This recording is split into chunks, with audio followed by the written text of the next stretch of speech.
Bismillahirrahmanirrahim. Halaman yang ke-22. Ma yuntaqadu 'ala ruwati fi ghairil adalah wadh-dhabti. Perkara apa saja para perawi itu dikritik selain dari perkara keadalahan dan kedabitan.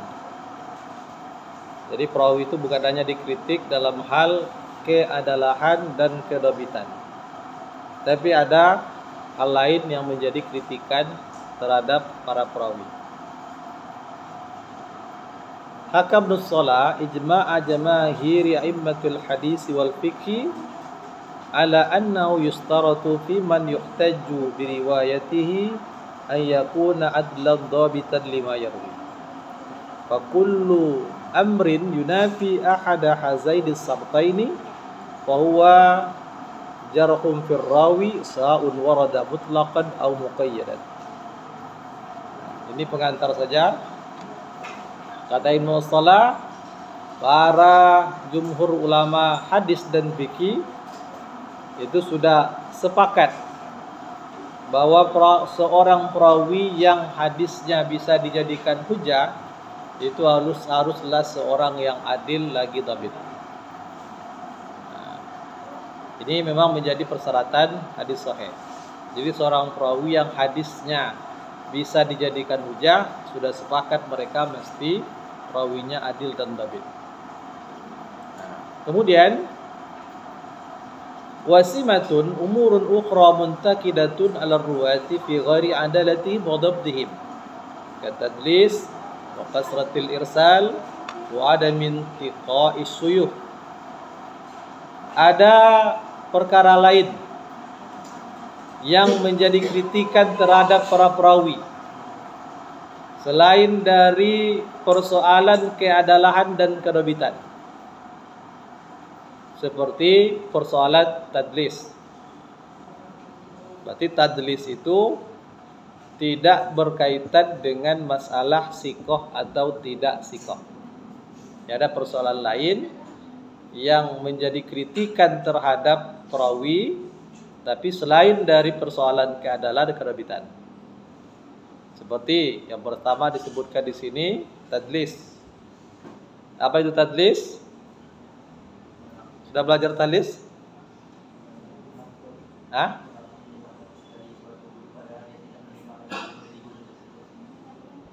Ya, mana tadlis itu penyembunyian, menyembunyikan. Ada tadlisul isnad, ada tadlisus suyuh. Kalau tadlisul isnad, seorang perawi langsung meriwayatkan hadis dari gurunya, padahal dia tidak terima langsung hadis itu dari gurunya itu, tapi dia terima dari orang lain. Cuman orang lain yang menjadi perantara antara dia dengan gurunya tidak dia sebutkan. Ini namanya tadlis isnad. Apakah dia seorang yang kena keadalannya? Tidak. Si A berguru kepada si B, biasa dia mengambil hadis kepada si B. Tapi hadis yang satu ini dia tidak terima dari guru itu secara langsung, tapi mungkin melalui teman sejawatnya. Cuman teman sejawatnya yang hadir saat itu menerima dari guru itu tidak dia sebutkan dalam hadis yang dia riwayatkan. Langsung dia katakan an gurunya tadi, dari gurunya. Nah, sehingga dia riwayatkan dengan lafaz an. Kalau dengan lafaz an berarti dia orangnya jujur. Beda kalau seandainya haddatsani, telah menceritakan kepadaku si fulan, padahal dia tidak terima langsung, itu baru dusta. Ini tidak, dari gurunya. Nah, cuman dia tidak sebutkan siapa yang menerima langsung hadis itu dari gurunya itu. Itu namanya tadlis isnad. Yang kedua ada tadlisus suyuh. Apa itu? Tadlis suyuh, seorang perawi menyebutkan nama gurunya dengan nama atau gelar atau laqab atau hal yang lain yang tidak dikenal. Laqab itu ataupun kunya itu memang kunya gurunya. Laqab itu memang laqab gurunya. Tapi gurunya itu tidak dikenal dengan laqab atau kunya itu. Tidak familiar orang. Itu adalah tadlisus suyuh. Menyembunyikan nama guru. Tadlisus suyuh ini itu lebih ringan daripada tadlisul isnad. Nah, ini menjadi pembahasan dalam masalah ini. Kemudian wa kasratul irsal. Banyak melakukan pemutusan sanad. Banyak melakukan pemutusan sanad. Melakukan irsal. Dia bukan berarti sebagai orang yang dusta juga, tidak. Tapi dia juga termasuk perawi yang thiqah. Cuman dia tidak menyebutkan rangkaian gurunya dari orang yang dia sebutkan diriwayatkan hadisnya. Ataupun dia berikan secara irsal atau munqati. Jadi secara bahasa irsal itu sama artinya dengan inqita, terputus. Tapi kalau dikatakan hadis mursal, apa artinya? Hadis yang gugur perawinya pada tingkat sahabat. Itu adalah hadis mursal. Tapi kalau irsal itu sama artinya dengan inqita, keterputusan sanad. Wa ada min tiqa'i suyuh, dan perawi yang tidak selektif dalam menerima periwayatan guru atau tidak selektif dalam menerima guru. Kalau dalam hal periwayatan, guru itu harus dilihat betul orangnya. Apakah orangnya adil atau tidak. Karena ini muncul dari perkataan Muhammad bin Sirin, inna hazal ilma dinun fanzuru amman ta'khuzuna dinakum. Sungguhnya ilmu ini adalah agama. Maka perhatikanlah baik-baik dari siapa kalian menerima agama kalian. Nah, kalau begitu dari Ibnu Sirin ini itu berpesan seleksi guru. Kalau ingin menerima hadis, seleksi siapa orangnya yang menyampaikan hadis itu. Jangan sembarangan. Tapi ini tidak berlaku untuk semua ilmu. Kalau kita belajar sekarang ini ilmu fikih, nah, gurunya adalah yang kita pilih yang paling faqih. Yang penting dia adil, tidak mesti orang yang dhabit. Tapi kalau kita menerima periwayatan hadis atau sanad hadis, itu mesti adil dan dhabit. Tapi kalau untuk menerima ilmu-ilmu selain periwayatan, yang penting adil saja. Lalu siapa yang paling berilmu tentang ilmu itu? Mau belajar ilmu tafsir, nah, cari guru yang paling paham tentang tafsir. Tidak mesti dia seorang yang dhabit, tapi syaratnya cuma satu saja. Apa itu? Dia orang yang adil. Tapi kalau periwayatan hadis, dua syaratnya, adil dan dhabit. Itu diantara contoh perkara yang menjadi kritikan terhadap perawi.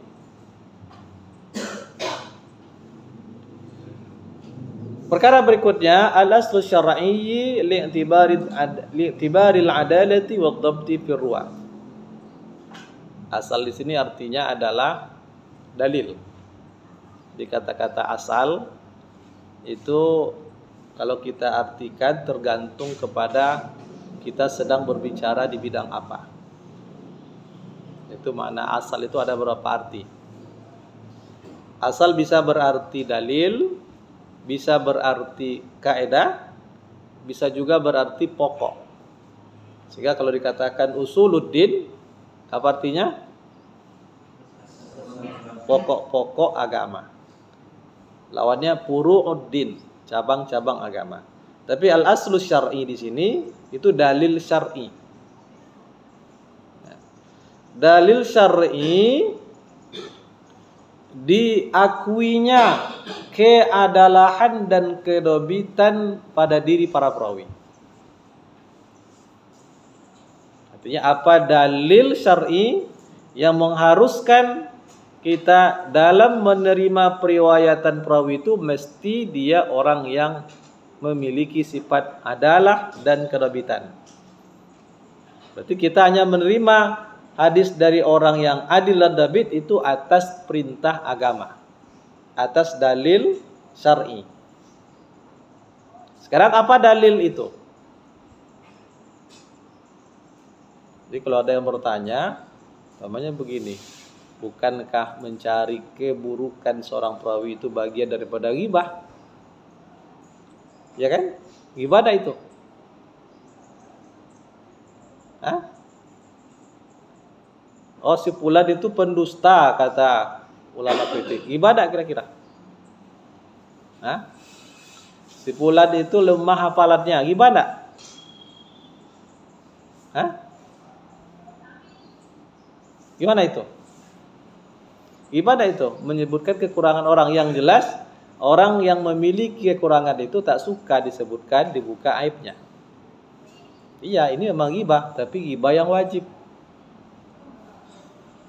Nah, ghibah yang wajib. Apa sebab? Karena kehormatan agama jauh lebih penting daripada kehormatan seseorang. Tak ada lagi yang lebih tinggi selain daripada kepentingan menjaga agama. Salah sendiri kenapa dia menjadi orang yang pendusta. Gitu kan? Jadi ini wajib disampaikan untuk menjaga kemurnian hadis Nabi. Nah, apa dalilnya? Yang pertama, firman Allah ini dalam surat Al-Hujurat ya. A'udzubillahi minasyaitonirrajim. Ini tentang keadalahan seorang perawi. Belum masuk kepada kedobitan, tapi keadalan dulu. Dalilnya firman Allah, A'udzubillahi minasyaitonirrajim. Bismillahirrahmanirrahim. Ya ayyuhalladzina amanu in ja'akum fasikum binaba'im fatabayyanu. Nah, itu masih ada sambungan ayatnya. Apa artinya? Wahai orang-orang yang beriman, in ja'akum, jika datang kepada kalian fasikun, seorang fasik, binaba'in, dengan membawa berita besar. Naba itu berita besar,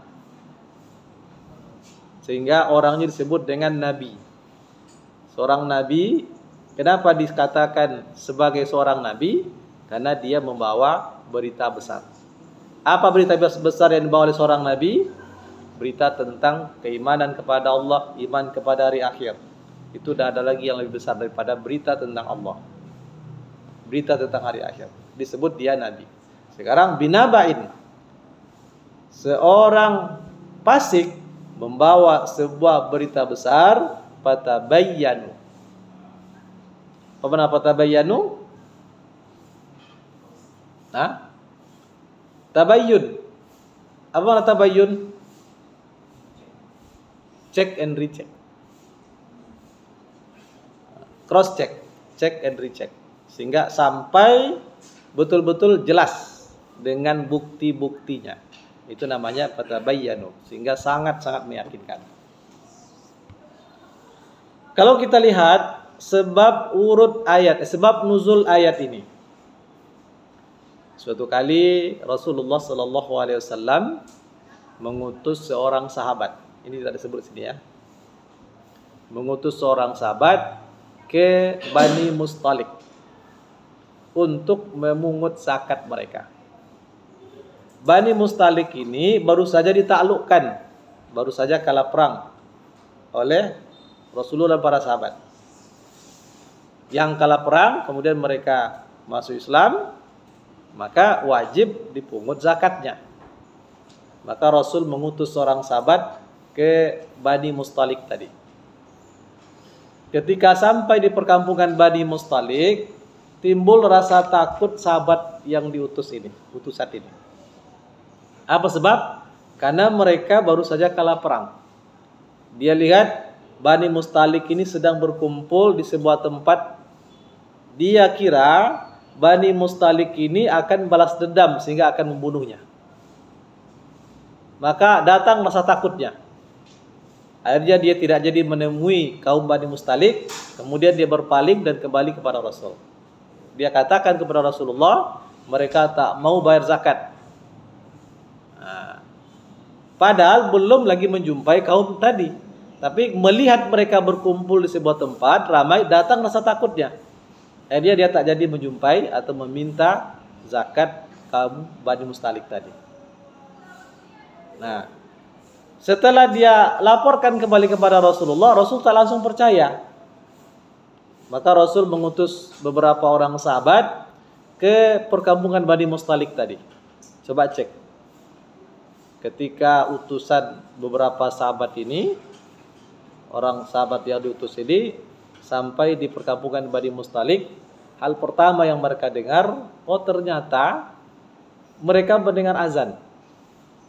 Berarti mereka tak murtad. Kalau tadi katakan mereka tak mau bayar zakat dan murtad. Oh ternyata mereka tidak. Pertama sekali yang didengar di kampung itu adalah terdengar suara azan. Akhirnya utusan ini datang ke kaum Bani Mustalik yang sedang berkumpul tadi dan menjumpai mereka.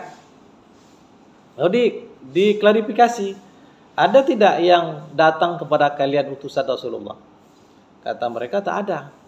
Malah kami sedang menunggu-nunggu utusan Rasul, tapi dia tak datang-datang. Nah, tadi kan utusan tadi tidak jadi menjumpai Bani Mustalik karena takut akan dibunuh. Lalu dia berdusta kepada Rasulullah. Nah, ternyata setelah di-cross-check, mereka malah menunggu utusan Rasul untuk membawa zakat mereka. Itu kejadiannya.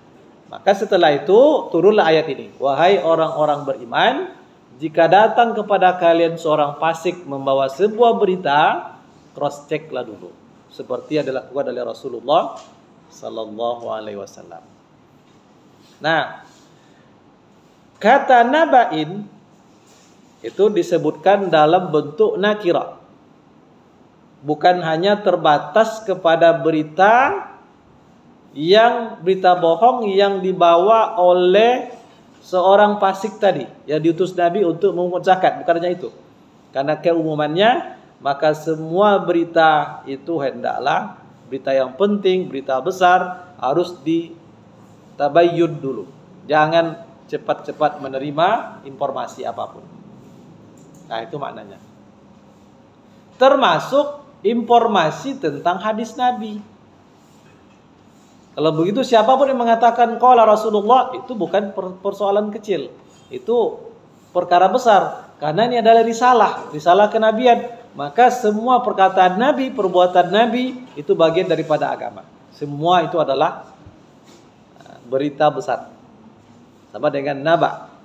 Kalau begitu, ada yang mengatakan qala Rasulullah, cross check. Jangan terima begitu saja. Nah, itu ayatnya. Sekarang wajhud dilalah. Apa dilalah tunjukkan dari ayat ini? Annal ayata nassun fi wujubit tabayyun wa tasabbut min haqiqati khabaril fasiq. Ayat ini merupakan teks yang terang menunjukkan wajibnya bertabayyun, cross check tadi. Wa tasabbut, dan memastikan kebenaran informasi, memastikan, mengokohkan dari kebenaran berita yang dibawa oleh seorang fasik. Berarti haram kalau begitu saja menerima informasi dari seorang fasik tanpa tabayyun, karena bisa mendatangkan fitnah yang besar.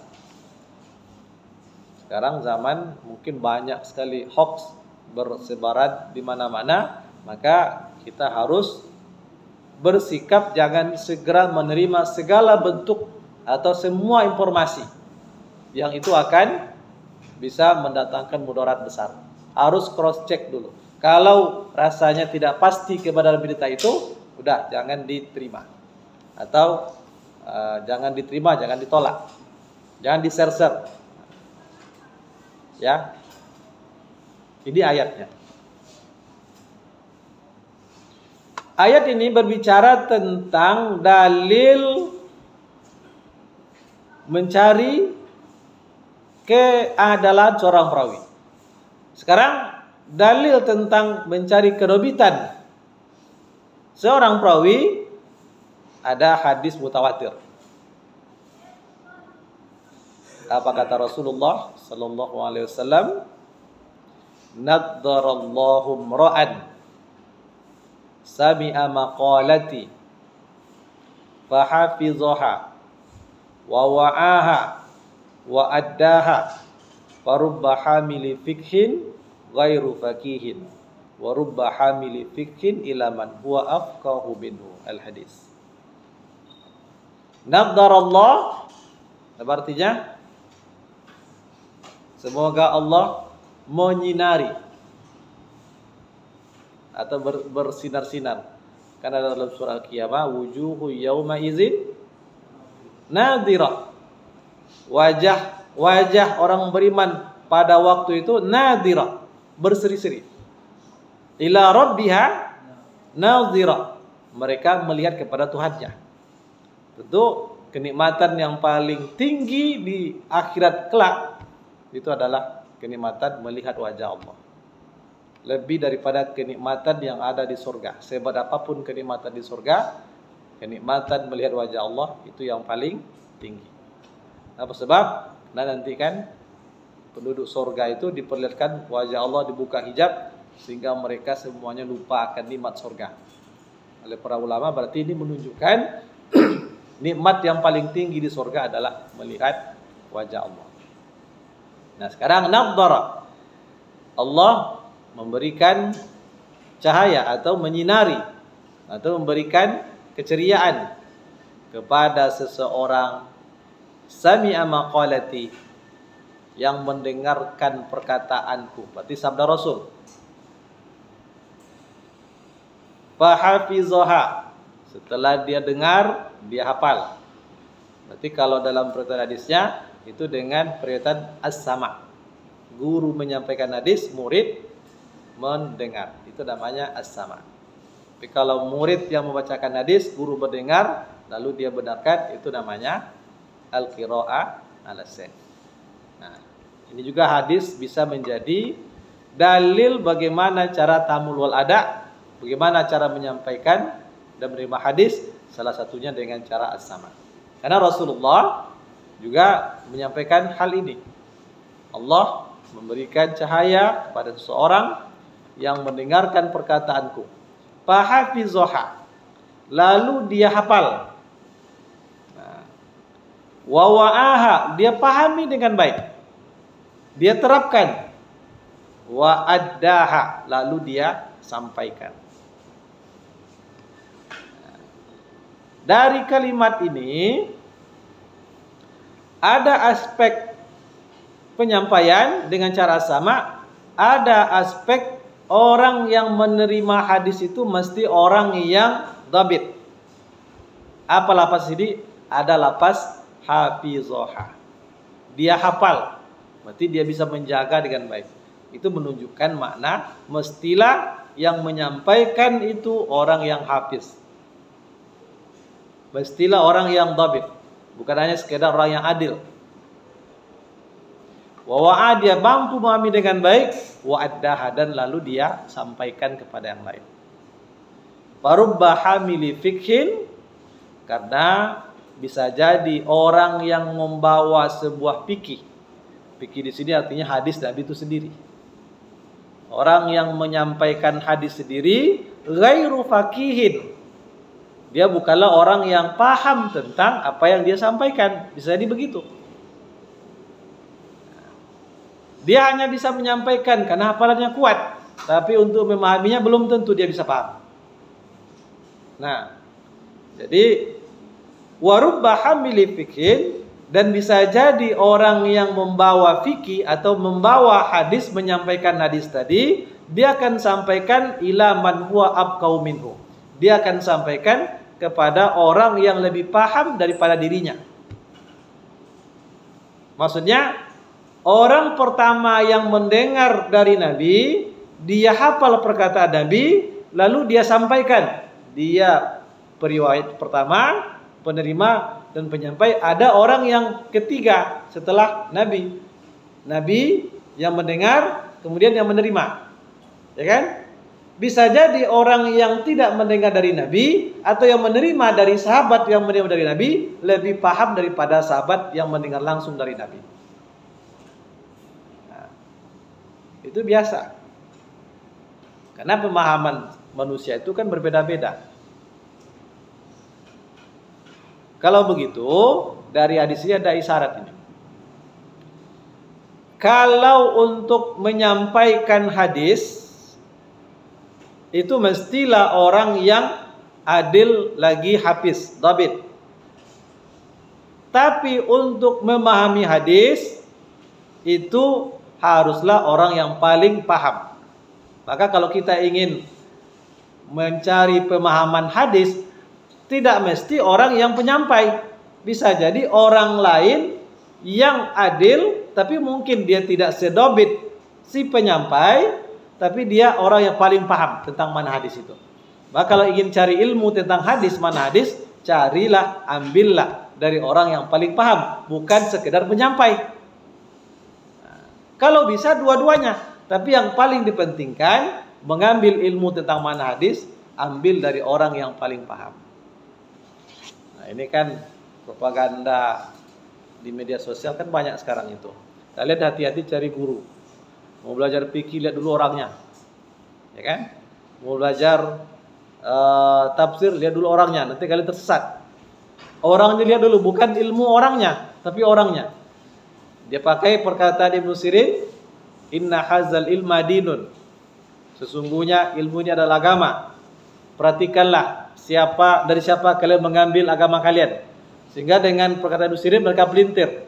Mereka katakan, mau belajar fikih, lihat orang dulu, hati-hati. Belajar mana hadis, lihat orang dulu. Padahal maksud Ibnu Sirin itu hanyalah dalam periwayatan. Tapi dalam hal menerima pemahaman, yang dilihat hanya adil, bukan dhabit. Tapi yang dilihat adil dan siapa yang paling paham. Nah, itu. Wa fi ba'd riwayatihi, dan pada sebagian riwayat lafaznya begini. Sami'a minna syai'an faballaghahu kama sami'a. Allah memberikan cahaya kepada orang yang mendengarkan dari kami sesuatu, lalu dia sampaikan persis seperti yang dia dengar. Berarti dia orang yang dhabit, hafiz. Dia sampaikan persis seperti yang dia dengar. Itu artinya yang menerima dan menyampaikan dan sekaligus penyampai ini mesti orang yang hafiz, kuat hafalan. Itu hadisnya. Hadis ini diriwayatkan, tidak disebut ya, dikutip dari kitab Dirosah Hadis.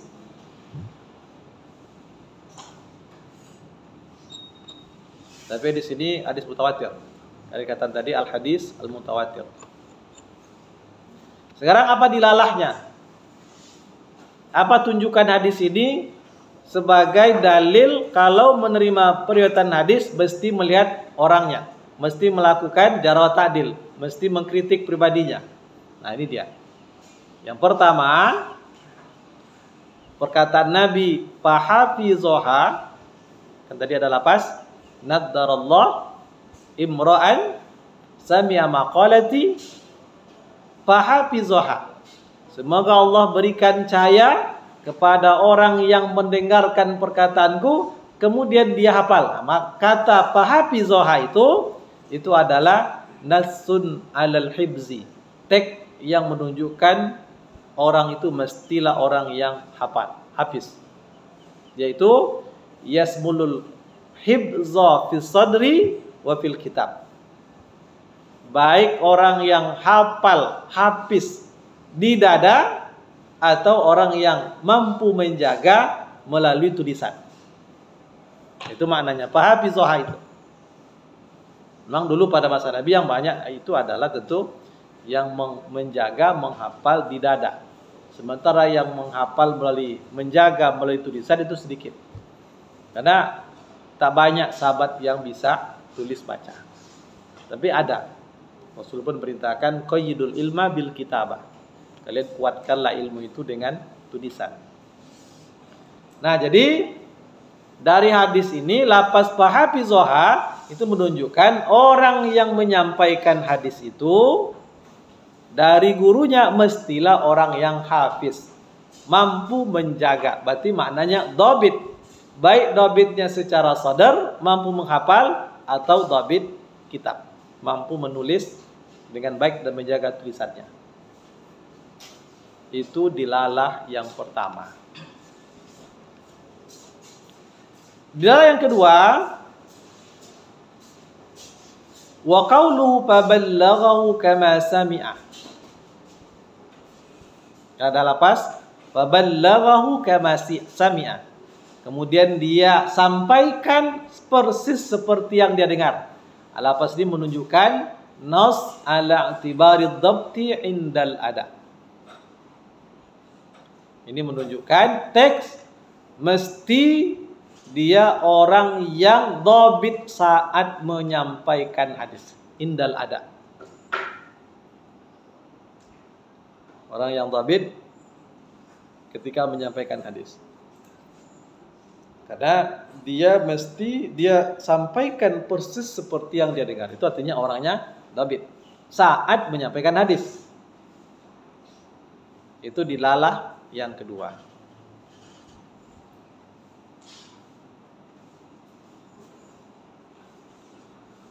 Dilalah yang ketiga, anna hazal hadisa qad warada bi alfazin mutanawwi'atin tadullu ala annahu qad ruwiya bil ma'na wa zalika ahadu wajhayil ada. Hadis ini itu diriwayatkan dengan lapas yang bermacam-macam.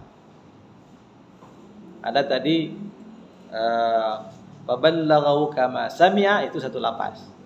Lapas yang lain warubba hamili fikir ila man huwa abqaumin.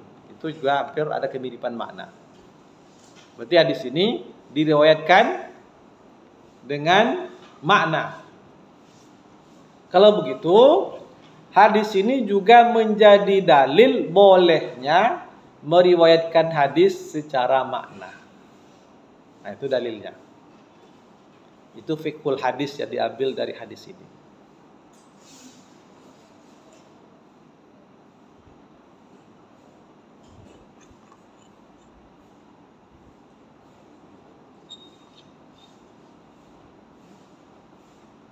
Nah, kemudian karena periwayatan ada bil makna, ada bil labzi. Kalau periwayatan bil makna, periwayatan dari seorang perawi dengan perawi lain itu beda makna, tapi beda lapas, tapi maknanya sama. Tapi kalau periwayatan bil labzi, semua periwayatan dari semua perawi haruslah dengan lapas yang sama. Jadi para ulama itu sudah menetapkan pada hadis-hadis tertentu mesti diriwayatkan bil labzi, dan pada hadis tertentu boleh diriwayatkan bil makna. Hadis yang hanya boleh diriwayatkan bil labzi saja itu seperti hadis yang berisikan tentang doa, bacaan-bacaan sholat, itu mesti diriwayatkan bil labzi dengan lapasnya. Tak boleh ada perbedaan lapas antara satu perawi dengan yang lain. Kenapa hadis tentang doa mesti diriwayatkan dengan lapas bukan dengan makna? Karena ada hadis Nabi. Hadis Nabi yang berisikan tentang doa menjelang tidur. Apa doa menjelang tidur? Doa menjelang tidur. Tak ada berdoa nih menjelang tidur. Kalau tak berdoa menjelang tidur, berarti tidur bersama setan. Iya. Dan kita tidak tahu ketika kita tidur apakah besok masih bangun atau tidak. Maka tutup dengan doa. Doa ini berisikan kepasrahan diri sepenuhnya kepada Allah. Apa doanya? Allahumma inni wajjahtu wajhi ilaik, aslamtu wajjahtu wajhi ilaik, wa aslamtu nafsi ilaik, wa alja'tu zahri ilaik, wa fawwadtu amri ilaik, wa alja'tu zahri ilaik, la malja wa la manja minka illa ilaik, amantu bi kitabikal ladzi anzalta wa bi nabiyyikal ladzi arsalta. Ini diajarkan oleh Rasul kepada para sahabat. Lalu ada seorang sahabat mengulang membaca doa ini di depan beliau. Lalu ketika membaca wa bi nabiyyikal ladzi arsalta, aku beriman kepada nabi yang kau utus, dirubah kata nabi dengan kata rasul. Wa bi rasulikal ladzi arsalta. Aku beriman dengan rasul yang kau utus. Di depan nabi dia baca, kata nabi tidak. Bukan itu. Wa bi nabiyyikal ladzi arsalta. Harus memakai kata nabi, tak boleh memakai kata rasul. Ini dasarnya, kalau hadis itu merupakan doa maksurat, doa dari Nabi, atau lafaz salawat, atau doa dalam sholat, mesti diriwayatkan bil lafzi. Ya. Baik, kemudian jarhur ruwati biqadril hajati la yu'addu minal ghibatil muharramah. Menjarah perawi sesuai dengan kebutuhan, artinya kebutuhan untuk menjaga hadis itu tak masuk kepada ghibah yang diharamkan. Itu tak masuk ghibah seperti yang kita sebutkan tadi. Tapi bisa jatuh kepada ghibah wajib. Untuk menjaga hadis, menjaga agama, tidak ada lagi yang lebih tinggi daripada menjaga kepentingan agama. Apa sebab? Annal ghibata tubahu li gharadin sahihin syar'an la yumkinul wusulu ilaihi illa biha. Karena ghibah seperti ini dibolehkan untuk tujuan menjaga syariat. Tak mungkin dilakukan menjaga syariat kecuali dengan cara menghibah ini. Tidak ada cara lain. Kalau tidak, orang mudah-mudah membuat hadis palsu, mengatakan suatu perkataan bersumber dari Nabi padahal tidak. Maka perlu penilaian ghibah ini. Nah, wa anna min tilkal a'rad tahzirul muslimina minasyarri wa nasihatahum li tawaqqihi. Oleh karena itu ini menjadi tahzir bagi kaum muslimin, jangan berbuat seperti itu. Nah, kemudian menjarah para perawi dan menyampaikan itu boleh menurut kesepakatan atau ijma' kaum muslimin. Bahkan wajibun lil hajah, wajib untuk sebagai kebutuhan. Apa sebab? Iz yatarattabu alaihi bi sya'nir ruwah tamyizul ahadits tsabita an riwayati dhaifah wal waqi'ah wal mawdu'ah. Karena ini sebagai urutan atau susunan untuk menentukan atau syarat untuk menentukan keadaan perawi agar bisa membedakan hadis yang sabit, hadis yang kuat dari hadis atau riwayat yang dhaif atau wahiyah sama dengan dhaif juga, atau maudhu'ah atau hadis yang maudhu'ah. Nah, yang mana allati la tasbutu sihhatuha lima fi ahwali ruwatiha minal umuril munafiyah lil adalatil ad-dhabti. Yang mana untuk menetapkan ini mesti menilai perawinya apakah memiliki keadalan dan kedabitan atau tidak.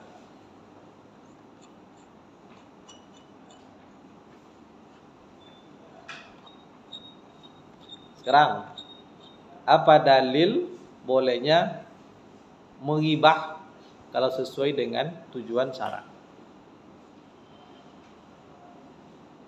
Ada dalilnya. Kalau secara umum ghibah itu kan dilarang. Dalam surat Al-Hujurat, ghibah itu sama dengan memakan bangkai daging saudara sendiri. Itu dosa besar. Walaupun keburukan itu benar adanya pada saudaranya, tapi dia ada dosa besar. Bukti dosa besarnya, ancamannya itu luar biasa. Sama dengan memakan bangkai daging saudara sendiri. Tapi untuk tujuan sara, ini dia. Hadis yang diriwayatkan secara muttafaqun alaih oleh Syaikhan Bukhari dan Muslim dari Aisyah radhiyallahu anha. Anna rajulan ista'zana 'ala Nabi sallallahu alaihi wasallam. Bahwasanya kata Aisyah, seorang laki-laki minta izin untuk bertemu dengan Nabi sallallahu alaihi wasallam. Minta izin berjumpa dengan Nabi. Dulu kan kalau berjumpa dengan Nabi itu ada perintahnya, kalau ingin berjumpa secara pribadi dengan Nabi sedekah dulu. Itu disebutkan dalam surat Mujadilah. Nah, falamma ra'ahu, tatkala Rasulullah sudah melihat laki-laki yang mau datang tadi, mau jumpai beliau tadi, belum lagi ketemu, belum lagi berjumpa, tapi sudah terlihat dari jauh. Belum sampai ke rumahnya. Ibaratnya kalau umpamanya kita sedang berada di rumah, ada yang mau datang bertamu, itu kan kita lihat dari pintu dulu, dari jendela, siapa orangnya ini.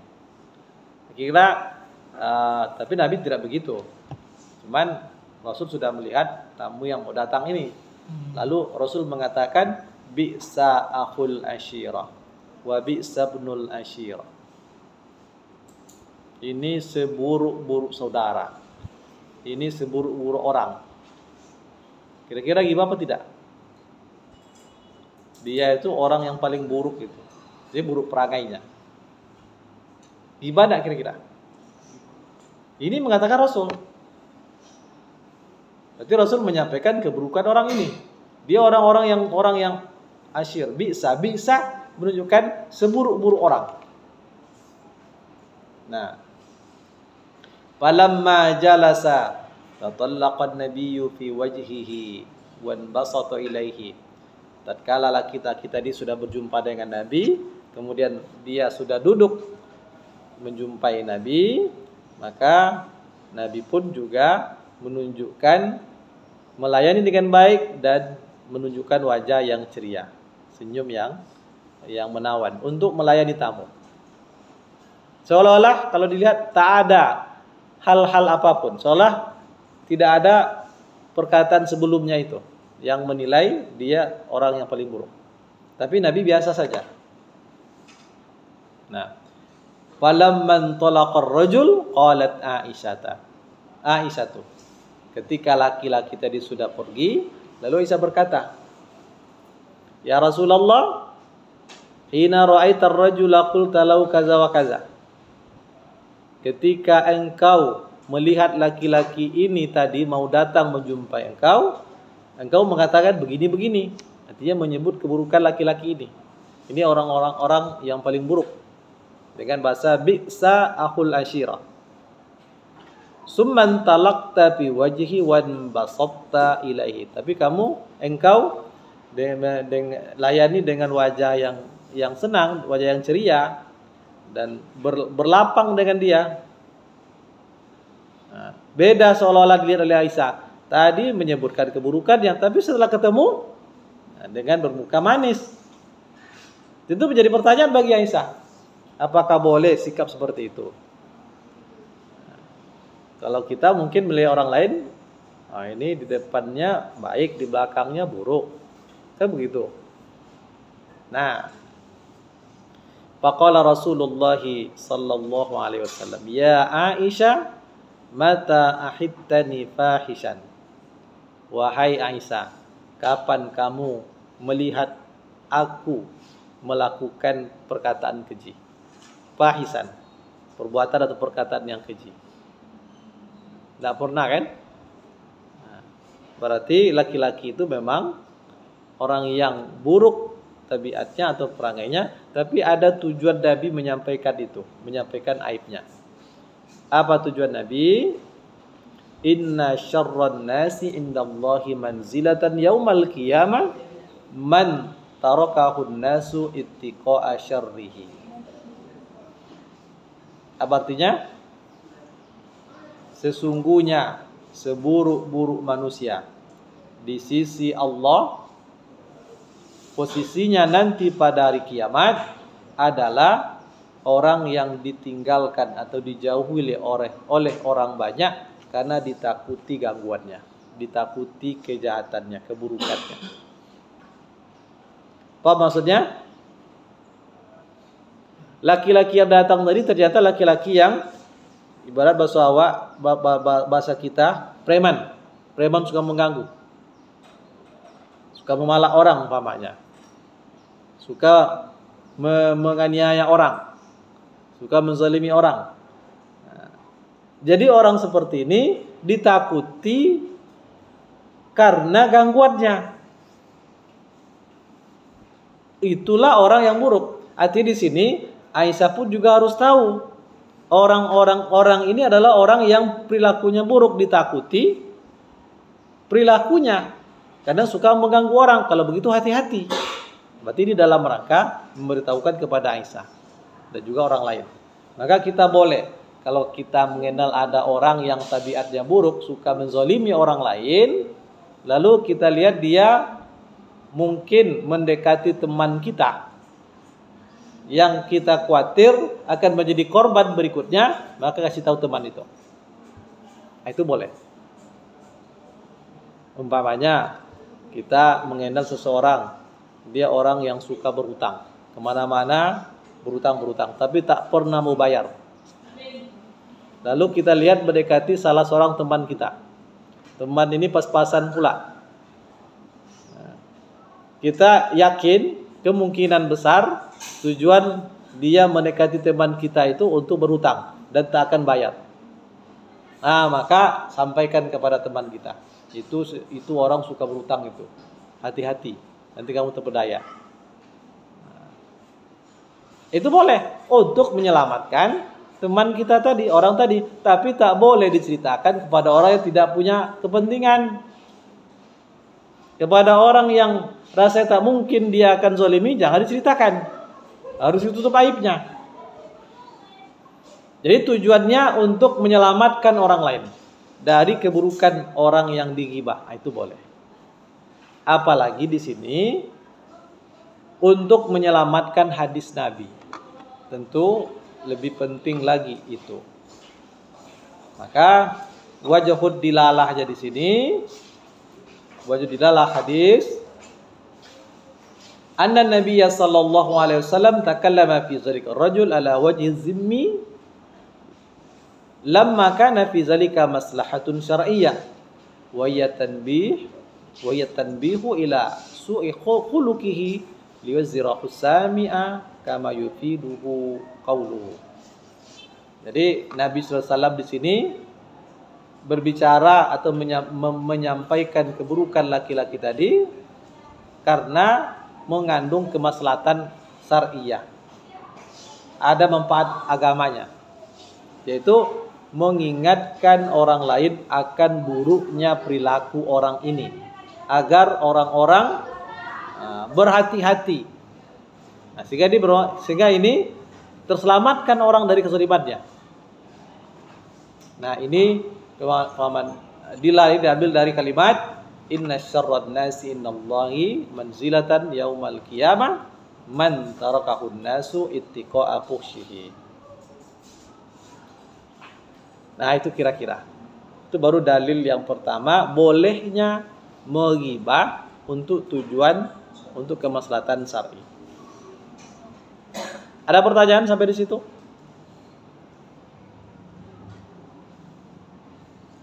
Ada?